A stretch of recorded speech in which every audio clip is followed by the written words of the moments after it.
दोस्तों, आज की कहानी है भाग्यवान तुम्हारी सास बुरी नहीं है। दोस्तों, कहानी शुरू करने से पहले अगर आपने चैनल को सब्सक्राइब नहीं किया हो तो कर लीजिए ताकि आपके पास पहुंच सके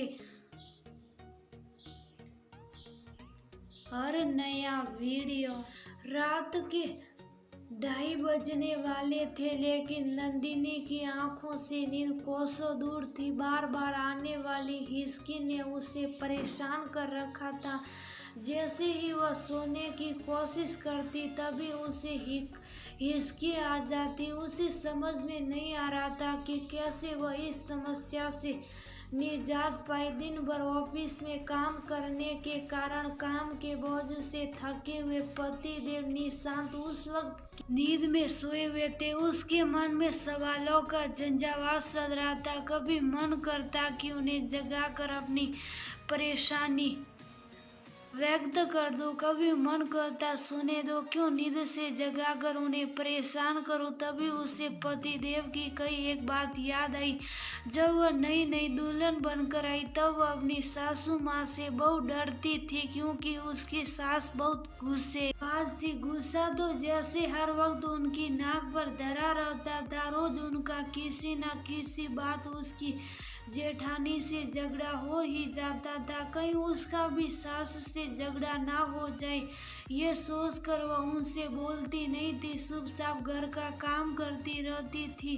अपनी सास के प्रति उसके मन में डर देख एक दिन दिल निशांत ने उसे नसीहत दी, तुम्हारी सास बुरी नहीं है, हालातों ने उसे गुस्सेबाज बना दिया। एक बेटा दुर्घटना में खो दिया। बड़े बेटे की शादी की तो बहू उनका कहा नहीं मानती, तभी उनकी लड़ाई होती। यदि तुम अपनी सास की हाँ में हाँ रखोगी तो तुम हमेशा उनका प्यार पाओगी। तुम्हारा साथ बिल्कुल नारियल की तरह बाहर से कठोर और अंदर से मुलायम है, यदि यकीन नहीं तो आजमा कर देख लेना। पति देव की बात याद करके वह बिस्तर से उठकर चुपचाप सास के पास चल दी। उसकी सास चारपाई पर लेटी हुई थी। जैसे ही उसकी सास ने उसकी पदसाफ सुनी तुरंत उनकी आंख खुल गई थी। वह प्यार से उसका चेहरा देखती हुई बोली, क्या परेशानी है तुम्हें? ये सुनकर नंदिनी बोली, मम्मी मुझे हिचकी आ रही है, जिसके कारण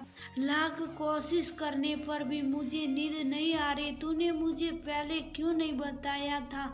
मैं कब की तेरी परेशानी दूर कर देती। तब उसकी सास उसका हाथ पकड़कर रसोई में ले गई। वह ने कटोर में से थोड़ी सी रोटी ली, रोटी के बारीक टुकड़े करके एक कटोरी में रख दिए, फिर उनमें 2 चम्मच शुद्ध देसी घी मिलाकर नंदिनी को खिलाए तो वह ने जादुई सा असर किया। उसकी हिचकी तुरंत बंद हो गई थी। अपनी बीमारी को पल भर में दूर होते देख नंदिनी का मन अपनी सास के प्रति सम्मान से भर उठा था। जैसे ही वह उनके प्यार सुने चली, वह ने प्यार से अपनी बाहों में भर लिया था। सास का अपने प्रति इतना प्यार देखकर उसे अपने पति की नसीहत याद आ गई थी।